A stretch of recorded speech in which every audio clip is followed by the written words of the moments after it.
தற்போது புதுச்சேரியிலிருந்து வரக்கூடிய காட்சிகளை பார்த்து கொண்டிருக்கின்றோம். புதுச்சேரி கடற்கரை சாலையில் மக்கள் புத்தாண்டு கொண்டாட்டத்தை கொண்டாடுவதற்காக தயாராகி கொண்டிருக்கிறார்கள். ஆயிரக்கணக்கான மக்கள் ஒரு இடத்தில் குவிந்திருக்கிறார்கள். காந்தி சிலை முன்னதாக மக்களுடைய கூட்டம் அலைமோதி கொண்டிருக்கிறது. புத்தாண்டு வாழ்த்துகளையும் ஒருவருக்கொருவர் பரிமாறிக்கொள்வதையும் பார்த்து கொண்டிருக்கின்றோம். பல்வேறு கட்டுப்பாடுகளும் விதிக்கப்பட்டிருக்கிறது. 2025 புத்தாண்டு இன்னும் ஒரு அரை மணி நேரத்தில் இந்த புத்தாண்டினை கொண்டாட இருக்கக்கூடிய இந்த சூழ்நிலையில் இனிய புத்தாண்டு வாழ்த்துகள் என்று ஒருவருக்கொருவர் வாழ்த்துக்களை பரிமாறிக்கொண்டிருக்கக்கூடிய அதே வேளையில் காவல்துறையினரும் பாதுகாப்புடன் புத்தாண்டை கொண்டாட வேண்டும் என்று அதற்கான ஏற்பாடுகளை தீவிரப்படுத்தி வருகிறார்கள். அக்பர் அலி களத்திலிருந்து நமக்கு புதிய தகவல்களை தருவதற்காக இணைந்திருக்கிறார். புதுச்சேரினாலே புத்தாண்டு கொண்டாட்டம் என்று சொல்லப்படுவது அக்பர். இப்போ இந்த சூழலில் பொதுமக்கள் வருகைக்கும் அதே மாதிரி பாதுகாப்பு ஏற்பாடும் என்னெல்லாம் கட்டுப்பாடெல்லாம் இருக்கு தொடர்பான முழுமையான விவரம் என்ன? வணக்கம் கோபால். புதுச்சேரியில் புத்தாண்டு கொண்டாட்டங்கள் களை கட்டியுள்ளது. கடற்கரை சாலையில் ஆயிரக்கணக்கான சுற்றுலா பயணிகள் மற்றும் பொதுமக்கள் கூடியுள்ளனர்.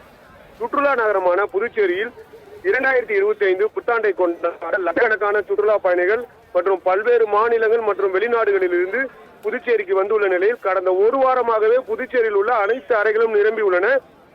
இந்நிலையில் இன்று இரவு புத்தாண்டு கொண்டாட்டத்தில் ஈடுபட்ட பல்லாயிரக்கணக்கான சுற்றுலா பயணிகள் மற்றும் பொதுமக்கள் தற்போது கடற்கரை சாலையில் கூடியுள்ளனர். தற்போது 50,000த்திற்கும் மேற்பட்ட சுற்றுலா பயணிகள் பொதுமக்கள் கடற்கரை சாலையில் கூடியுள்ள நிலையில் கடற்கரை சாலையில் பலத்த போலீஸ் பாதுகாப்பு போடப்பட்டுள்ளது. மேலும் கடற்கரை சாலை உள்ளே வரும் அனைவரையும் காவல்துறையினர் தீவிர சோதனைகளுக்கு பிறகு உள்ளே அனுமதிக்கின்றனர். கடற்கரை சாலை முழுவதும் ஒவ்வொரு 20 மீட்டர் தூரத்திற்கும் காவல்துறை உயர் கோபுரம் அமைக்கப்பட்டு கண்காணிக்கப்பட்டு வருகிறது. பெண்களுக்கு எதிரான குற்றங்களில் ஈடுபடுபவர்களை கண்காணிப்பதற்காக காவல்துறை சார்பில் பிரத்யேகமாக 4 ஆன்டி ரோமியோ பிரிவு உருவாக்கப்பட்டு கண்காணிக்கப்பட்டு வருகிறது. தற்பொழுது கடற்கரை சாலையில் ஏராளமானவர்கள் குவிந்துள்ளதால் மேலும் கூட்டம் அதிகரிக்கும் என எதிர்பார்க்கப்படும் நிலையில் கடற்கரை சாலை 10 பகுதிகளாக பிரிக்கப்பட்டு காவல்துறையினர் கட்டுப்பாட்டு வலயத்துக்குள் கொண்டு வரப்பட்டுள்ளது. மேலும் கடற்கரை சாலைக்கு வரும் யாரும் கடலில் இறங்காதவாறு தடுப்பு வேலைகள் அமைக்கப்பட்டு போலீசார் பாதுகாப்பு பணியில் ஈடுபடுத்தப்பட்டுள்ளனர். இதனிடையே முன்னாள் பாரத பிரதமர் மன்மோகன் சிங் மறைவையொட்டி 7 நாள் துக்கம் அனுசரிக்கப்படும் நிலையில் கடற்கரை சாலையில் புதுச்சேரி அரசு சார்பில் எந்தவிதமான கலை நிகழ்ச்சிகள் மற்றும் வானவேடிக்கை நிகழ்ச்சிகள் ஏற்பாடு செய்யாததால் கடற்கரை சாலைக்கு வந்தவர்கள் ஏமாற்றம் அடைந்தனர். மேலும் கடற்கரைக்கு வந்தவர்கள் ஆடல் பாடல் கடை நிகழ்ச்சிகள் இல்லாததால் விரட்டியில் கடற்கரை சாலையை விட்டே வெளியேற்றினர். மேலும் இளைஞர்கள் பலர் மது போதையில் கடற்கரை சாலையில் அத்துமீறியதால் போலீசார் அவர்களை எச்சரித்து வெளியே அனுப்பினார்கள். மேலும் புத்தாண்டு கொண்டாட்டத்திற்கு வந்த இளைஞர்கள் கடவுளே அஜித்தே என கோஷங்களை எழுப்பினார்கள். அதற்கு மாறாக விஜய் ரசிகர்கள் தலைவரே தளபதியே விஜயே என கோஷங்கள் எழுப்பினார்கள். தொடர்ந்து புதுச்சேரி மக்கள் மட்டுமின்றி சுற்றுலா பயணிகள் வருகையானது கடற்கரை சாலையில் அதிகரித்துக் கொண்டே இருக்கிறது. கோபால். அக்பர், இப்ப வண்டி பார்க்கிங்கெல்லாம் ஒரு பெரிய சிக்கல் இருக்கு. அந்த இடத்துல நிப்பாட்டக்கூடாது. அதே போல பாண்டி மெரினா உள்ளிட்ட இடங்கள்லையும் இது போன்று இருக்கக்கூடிய ஏற்பாடுகள்லாம் செய்யப்பட்டிருக்கா? இந்த குறிப்பா அந்த காந்தி சிலை இருக்கக்கூடிய அந்த கடற்கரை சாலையில் மட்டும்தான் இந்த ஏற்பாடா? வாகன நிறுத்துறதுக்கெல்லாம் என்ன மாதிரியான ஏற்பாடுகள் செய்யப்பட்டிருக்கு? ஆமாம் கோபால். அதாவது பாண்டி மெரினாவில் கேளிக்கை நிகழ்ச்சிகள் ஏற்பாடு செய்யப்பட்டுள்ளது. அதில் அங்கேயும் பல்லாயிரக்கணக்கான சுற்றுலா பயணிகளும் பொதுமக்களும் பங்கேற்று தங்களது புத்தாண்டு கொண்டாட்டத்தில் ஈடுபட்டு வருகின்றனர். இந்நிலையில் காவல்துறை சார்பில் பார்க்கிங்கிற்கு 10 இடங்கள் தேர்வு செய்யப்பட்டுள்ளது.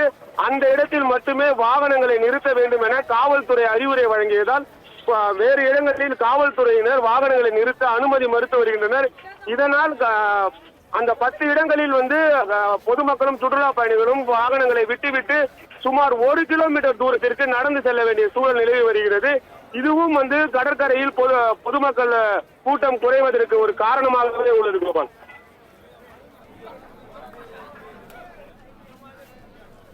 அக்பர், இப்ப இந்த பார்க்கிங் பத்தி சொல்லியிருந்தீங்க. இப்ப இது இல்லாம இந்த ஈசிஆர் சாலை முழுவதுமாகவே ஒரு பாதுகாப்பு வளையத்திற்குள்ள கொண்டு வரப்பட்டிருப்பதாக ஒரு தகவல் வந்திருக்கு. பொதுவாக அந்த கொரோனா காலத்துக்கு அப்புறம் பாண்டிச்சேரி நோக்கி குவியக்கூடிய மக்கள் அதிக எண்ணிக்கையில் இருந்தாலும் கூட இப்ப இந்த ஆண்டும் கடந்த ஆண்டும் சற்று குறைவாக இருந்ததாக ஒரு கருத்து இருக்கு. அது உண்மையா இல்ல இப்ப இருக்கக்கூடிய அளவுக்கு பார்த்தா கூட்டம் அதிகரிச்சுதான் இருக்குதா? கடந்த ஆண்டை விட கூட்டம் சற்று குறைவாகவே உள்ளது. காரணம் அதாவது கலை நிகழ்ச்சிகள் ஏதும் இல்லாததாலும் போலீசார் பல்வேறு கட்டுப்பாடுகள் விதித்திருந்த நிலையில் கூட்டம் என்பது தற்போது குறைவாகவே உள்ளது. மேலும் இந்த பெஞ்சல் புயல் மற்றும் மழை காரணமாக புதுச்சேரிக்கு சுற்றுலா பயணிகளின் வருகை என்பது குறைவாகவே உள்ளது. மேலும் அதாவது கடற்கரை, அதாவது புத்தாண்டு என்றாலே புதுச்சேரி கடற்கரை சாலை தான் மிகவும் பிரசித்தி பெற்றது. ஆனால் அங்கு போதிய கலை நிகழ்ச்சிகள் இல்லாததால் பொதுமக்கள் தற்போது கடற்கரைக்கு வருவதற்கு ஆர்வம் காட்டவில்லை. இதனால் கடற்கரையில் கடந்த ஆண்டை விட சுற்றுலா பயணிகளின் எண்ணிக்கையானது மிகவும் குறைவாகவே உள்ளது. பாண்டி மெரினாவை பொறுத்தவரை கேளிக்கை நிகழ்ச்சிகள் இருப்பதால் கடற்கரை சாலையில் வருபவர்கள் அனைவரும் பாண்டி மெரினாவை நோக்கி தற்போது படையெடுத்து வருகின்றனர். ஈசிஆர் சாலையை பொறுத்தவரை எப்பொழுதும் புத்தாண்டு கொண்டாட்டத்திற்கு பிறகு சுற்றுலா பயணிகளும் பொதுமக்களும் ஈசிஆர் சாலையில் அதிவேகமாக, அதாவது மது போதையில் அதிவேகமாக வாகனங்களை ஓட்டி செல்வார்கள். இதன் காரணமாக விபத்துகள் ஏற்படும். எனவே அதை தடுப்பதற்காக ஈசிஆர் சாலை முழுவதும் காவல்துறையினர் தங்களுடைய கட்டுப்பாட்டுக்குள் கொண்டு வந்துள்ளனர். கோபால். ரைட் அக்பர், உங்களுடைய முழுமை விவரங்களுக்கு நன்றி. ஏற்கனவே ஒரு செய்தி இன்னும் கொடுத்திருந்தீர்கள். ஹோட்டல் புக்கிங்கை பொறுத்தளவுக்கு 40% 45% குறைந்திருப்பதாக ஏற்கனவே நீங்கள் ஒரு செய்தி கொடுத்திருந்தீர்கள். இப்போது வருகை மக்கள், சுற்றுலா பயணிகளுடைய வருகை குறைந்திருப்பதாகவும் குறிப்பிட்டிருக்கிறீர்கள். ஆனால் புத்தாண்டு கொண்டாட்டம் களை கட்டியிருக்கிறது. காட்சிகளுக்கும் உங்கள் விவரங்களுக்கும் நன்றி அக்பர்.